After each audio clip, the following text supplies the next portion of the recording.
Hello everyone, আমি প্রিয়াঙ্কা। তো চলে এসেছি আরও একটা ভিডিও নিয়ে তোমাদের সাথে শেয়ার করতে। তো সকাল সকাল কিন্তু ব্যাগ নিয়ে বেরিয়ে পড়লাম। এদিকে বাবা বেরোচ্ছিল বলে বাবাকে বললাম যে আমাকেও একটু পৌঁছে দাও। তো সকাল সকাল হাওয়া খেতে খেতে কিন্তু বেশ পৌঁছে গেলাম গন্তব্যস্থলে। এইদিকে দেখো, আমি কিন্তু চলে এসেছি প্রিয়দর্শিনীর স্বাদে। তো আমি যখন এসেছি তখনও একটাও লোক আসেনি, আমরাই ছিলাম। তো রেডি হয়ে কিন্তু ওর কিছু ফটোশ্যুট করে দিলাম, ওর বরের সাথেও কিন্তু কয়েকটা ছবি টবি তুলে দিলাম। ততক্ষণে টুকটুক করে লোকজন আসা স্টার্ট হয়ে গেছিলো। তো তারই মধ্যে কিন্তু ওকে খাবার দিয়ে দিয়েছিল, মানে রিচুয়ালসগুলো স্টার্ট হয়ে গেছিলো। তো আমারও মনে পড়ছিল, কারণ কয়েকদিন আগেই, মানে কয়েক মাস 2-3 মাস আগেই কিন্তু আমারও স্বাদ গেছে। দিনটি কিন্তু মেয়েদের জন্য খুবই স্পেশাল হয়, আমি জানি। তো এগুলো পার করে কিন্তু আমি খেতে বসে পড়লাম। এখানে পাঁপড় আর লেবু দিয়ে দিয়েছে, ভাতও চলে এসছে। তারপর ডাল দিয়ে একটু খেয়ে নিরামিষ তরকারি মানে মিক্সড ভেজ চলে এসছে।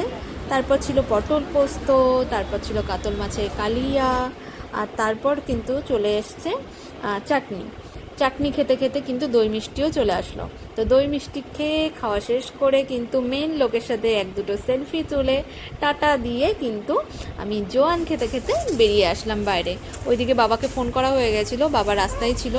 তো এসে দেখি মা আর ছেলে কিন্তু আরামসে শুয়ে আছে নিশ্চিন্তে। মাঝে আমি ফোন করে শুনেছিলাম ও কান্নাকাটি করেছিল কিনা।